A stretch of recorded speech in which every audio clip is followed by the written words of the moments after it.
मित्रों, ये सारी बातों का जिक्र करते हुए वक्त बहुत लंबा हो जाएगा, तो मैं अब असली बात पर आता हूं। जो हमारा शिमला का म्युनिसिपल कॉर्पोरेशन का ये जो चुनाव है, कुछ बातों का हमने जिक्र किया। हमने इसको विजन डॉक्यूमेंट कहा है, हमने गारंटी शब्द भी इस्तेमाल नहीं किया है। और विजन डॉक्यूमेंट का मतलब है कि हम विजन की तरफ ज्यादा और कमिटमेंट और भोजन की गारंटी की तरफ जो है उस तरह की बात नहीं कर रहे हैं।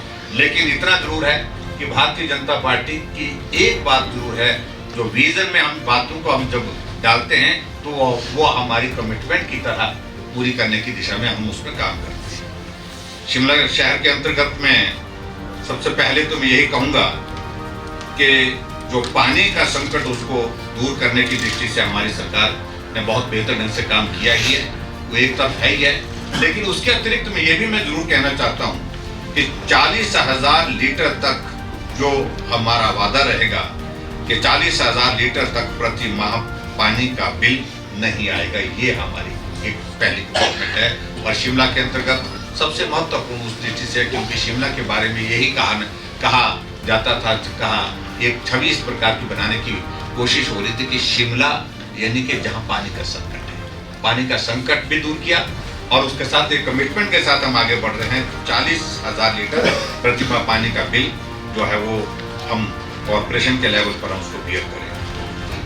और उसके अतिरिक्त शहर वासियों को टैक्सों के जाल से मुक्ति, एक निगम एक टैक्स, वन कॉर्पोरेशन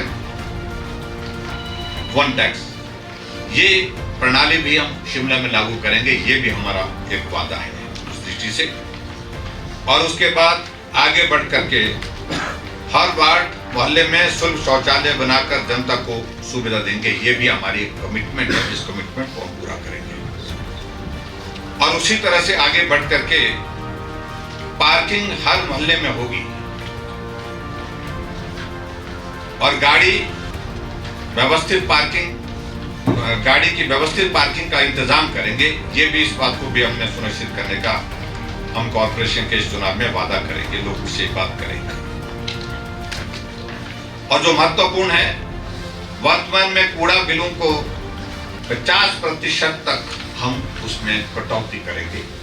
50% जो हमारा गार्बेज का जो चार्जेस होते हैं उसमें 50% जो है उसकी इसमें जो है कटौती करेंगे, ये भी हमने तय किया है। और ये भी मैं कहना चाह रहा हूं कि हमारी ये भी प्रतिबद्धता है कि गृह द्वारा मालिकों को 2 विश्व तक जमीन में बने ढारों का अधिकार, जहां ढारा वही मकान, उस दृष्टि से भी आगे बढ़ करके हम काम करेंगे शिमला कॉर्पोरेशन में। इसके अतिरिक्त खतरनाक पेड़ जो हमेशा संकट बने होते हैं और डर का साया बना रहता है उन परिवारों को जो मकानों में रहते हैं, जिनके घर के आसपास पेड़ हैं, और उनको समयबद्ध ढंग से हटाने का अधिकार नगर निगम को ही देगी, कॉर्पोरेशन को ही देगी। अदरवाइज क्या होता है कि वो फॉरेस्ट डिपार्टमेंट तक ऊपर तक जाता है, उसमें takes time, lot of time. तो वो सारी चीज़ को हमने सुनिश्चित करने के लिए कि ताकि जल्दी वो किसी के घर के ऊपर इस तरह का संकट है और घर के साये में परिवार है, उनको उससे निजात दिलाई है। और इसी प्रकार से आगे बढ़ करके हमारी सरकार ने बिजली के मीटरों का बिना एनओसी के मीटर लगाने का निर्णय लिया, जिससे मैं समझता हूं कि हजारों लोगों को शिमला के अंतर्गत जो है वो लाभ मिला है। ये बहुत बड़ी मांग थी, पूरे कॉर्पोरेशन के एरिया में बहुत बड़ी मांग थी कि एनओसी के बिना मीटर लगाने की अनुमति यहाँ पर होनी चाहिए। हमने वो एनओसी का प्रावधान जो उसको समाप्त कर दिया था। और उसी आधार पर हम ये भी कहना चाह रहे हैं कि आने वाले समय में कॉर्पोरेशन के चुनाव के पश्चात कॉर्पोरेशन में भारतीय जनता पार्टी जीतती है तो निश्चित रूप से जो पानी का जो एनओसी होता है उसके लिए भी हम उसी प्रकार से, जिस प्रकार से बिजली के मीटर के लिए बिना एनओसी के प्रावधान किया तो उस प्रकार से हम काम करें। हिमाचल प्रदेश के विश्वसनीय ज्वेलर भूषण ज्वेलर्स सोलन।